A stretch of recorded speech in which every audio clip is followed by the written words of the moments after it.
बन्या विभीषिका मध्यरे बाहाघर डंगारे बर आसुथिबा बेले तांको सहित बरजात्री आसुथिबार देखिबाको मिलिछि। लघुचाप जनित लगाण वर्षा और बन्यारे मयूरभंज जिला सारसकोणा ब्लॉक नेदा ग्राम जलमग्न हो जाइछि।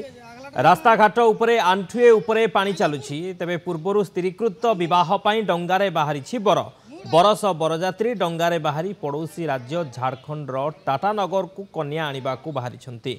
एभली मनोरम चित्र देखा मिली गाँव में एभली चित्र देखा भिड़ भिजुआल आपण देखुं डंगारे आसुछि बर बरजात्री रही जेहेतु बाहागर स्थिरीकृत होइथिला तारीख धार्य होइथिला किंतु बन्या आसिला जोठिकी बाहागर भी अटकिला नहीं। बन्या पानी रे डंगारे बर आसुछि बरजात्री मध्य डंगारे आसुछंती एवं बाहागर होइछि।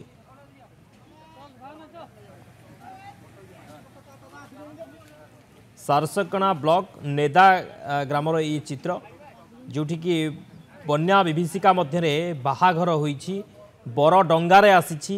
गाँ दांडरे आंठुए पानी चलीछि आउ बर डंगारे आसीछि बरजात्री भी डंगारे आसीछंती बाहागर होइछि। आगलाटा बाँ बाटिले ना ठीक है आगलाटा लोग बाँ दिखे माइला मुड़